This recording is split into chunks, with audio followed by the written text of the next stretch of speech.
mixed economy. Indian economy is a mixed economy. அதாவது 1947 1991 வரைக்கும் இந்த தன்மைகள் கலப்பு பொருளாதாரம் உடைய தன்மைகளை கொண்டிருந்தது. அப்போ கலப்பு அப்படின்னா ரெண்டு இதையும் சேர்ந்து தான் கலப்பு. என்ன அப்படின்னா ப்ரைவேட் செக்டர், பப்ளிக் செக்டர். அதாவது தனியார் துறையும் இயங்கும், அதோட கவர்மெண்ட் சொல்லக்கூடிய பொதுத்துறை நிறுவனங்களும் இயங்கும். அப்போ the coexistence of public sector and private sector தான் மிக்ஸ்ட் எக்கனாமி.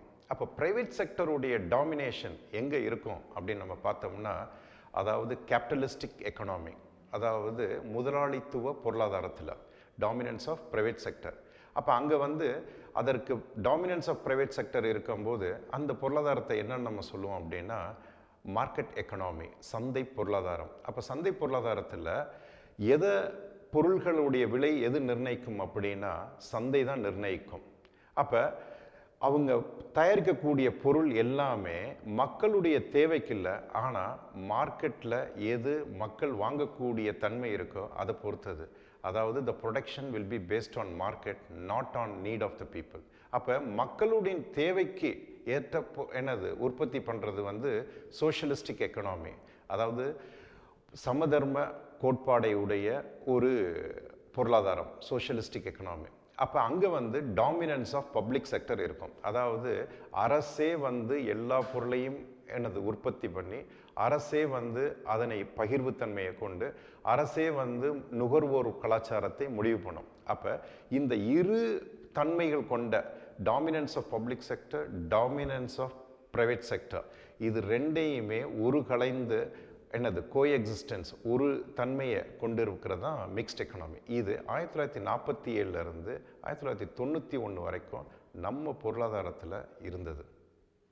இந்திய பொருளாதாரம், nature of Indian economy after 1991 1991 அப்புறம் பார்த்தீங்கன்னா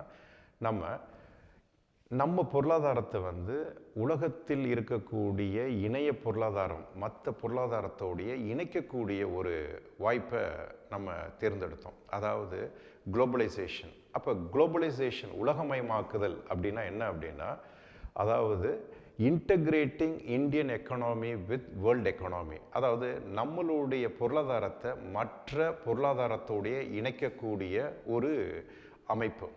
அப்போ இந்த குளோபலைசேஷன், அப்போ குளோபலைசேஷன் உலகமயமாக்குதல் எப்படி சாத்தியமாகும் அப்படின்னு நம்ம பார்த்தோம்னா, தாராளமயமாக்குதல் மற்றும் தனியார் மயமாக்குதல், எல்பிஜி அப்படின்னு நம்ம சொல்லுவோம். அதாவது லிபரலைசேஷன், ப்ரைவேட்டைசேஷன் அண்ட் குளோபலைசேஷன்.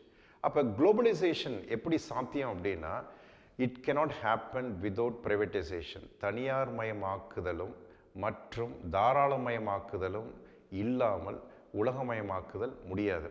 அப்போ உலகமயமாக்குதலை நோக்கி போகும்போது இன்னைக்கு நம்ம நாடு மட்டும் இல்லை, மற்ற உலகத்தில் இருக்கக்கூடிய பெரும்பான்மையான நாடுகள் இதை நோக்கித்தான் செயல்பட்டுருக்கு.